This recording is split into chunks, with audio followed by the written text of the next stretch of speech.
Let me describe a moment and see if it sounds familiar. You're standing in front of something that matters. The light isn't perfect, but it's good enough. You raise your camera, and the image looks darker than expected. You hesitate for a half second, your thumb moves, and you adjust your ISO. The picture gets brighter, but when you look at it later, something feels a bit off. The colors don't feel solid, the shadows look thin. The image feels technically correct, but emotionally empty, and you don't know why. Most people assume that's just how the camera is, or even worse, that's the limit to their technical skill. Here's the uncomfortable truth. There was nothing wrong with the camera, and there was nothing wrong with that moment. The problem was the order of your decisions. ISO was asked to solve a problem that it was never meant to solve. If you've ever felt that your photos look worse than the moment that they were experienced in, stay with me. Because once you understand how ISO fits into exposure, your camera stops feeling so random. One quick clarification, and then we can move on. ISO stands for International Organization Standardization, and it exists because photographers needed a shared standard for film sensitivity. And that's all you really need to know. You don't need a history lesson to shoot better, you need consequence. And higher ISO costs image quality. So the real question becomes not what is ISO, but how to avoid touching this until you must. ISO is the only exposure setting that can throw away information that you cannot truly recover later. Noise reduction doesn't preserve detail, and software doesn't bring back shadow information that was never recorded. This is why experienced photographers treat ISO differently. They don't fear it, but they don't rush it. ISO is a tolerance setting, and it answers only one question. How much image quality am I willing to trade to capture this moment? But if ISO is the first thing you touch, then you've answered that question too early. And this is where the exposure triangle comes in. Not as three equal sides, but as two ways to gather light before you pay the bill. Before we go any further, you need physical confidence. ISO usually lives in three places on your camera: a dedicated ISO button, your quick menu, or in your main menu of your camera. You should be able to change ISO without breaking eye contact with your scene. Why? Because hesitation causes panic, and panic causes bad ISO decisions. Speed is not about shooting fast, it's about thinking clearly under pressure. Here's where most exposure triangle videos lose beginners. They teach aperture, shutter speed, and ISO as three separate lessons.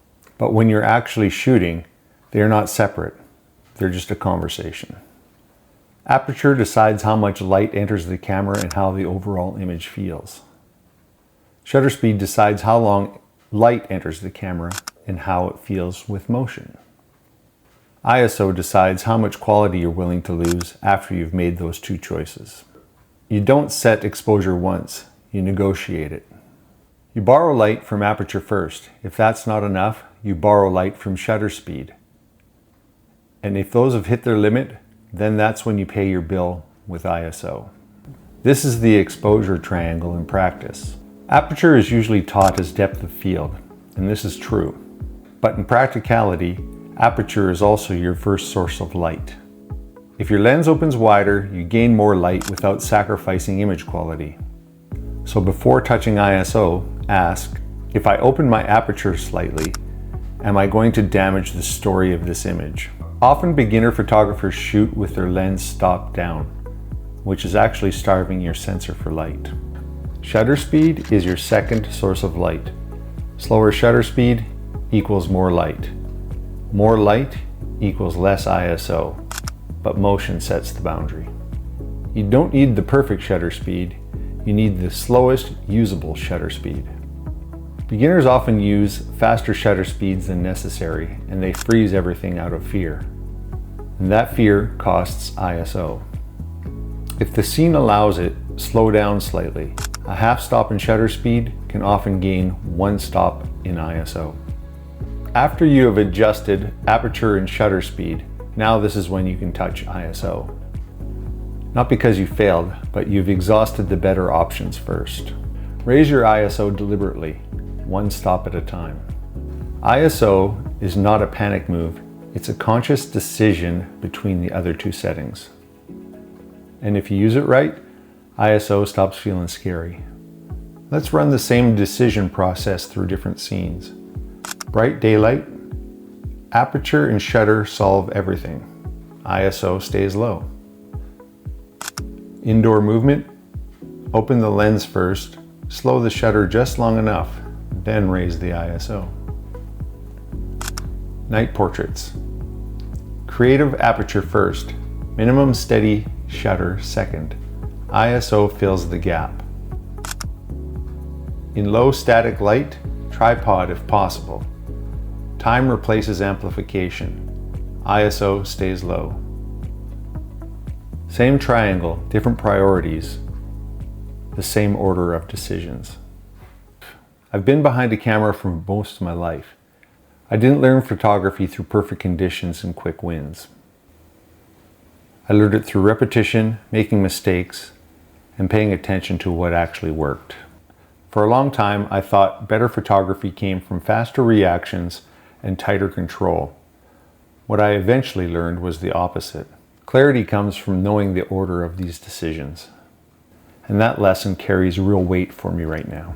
As I prepare to leave Canada and spend extended time in Vietnam, I'm stepping into unfamiliar light, unfamiliar environments, and moments that won't repeat. Pressure makes people rush. In photography, ISO is usually where that rush shows first. Learning to slow the order and not the moment is what photography has taught me over decades of shooting. And that's why this approach matters to me more now than it ever has. If this episode helped, do one simple thing on your next shoot. Commit to the order. Aperture first, shutter speed second, and ISO third. If you do that, your images get cleaner, your decisions get calmer, and your camera stops feeling like it's working against you. If you want to go deeper, I've created ebooks on my website that walk through these ideas step by step, with real examples that you can practice at your own pace.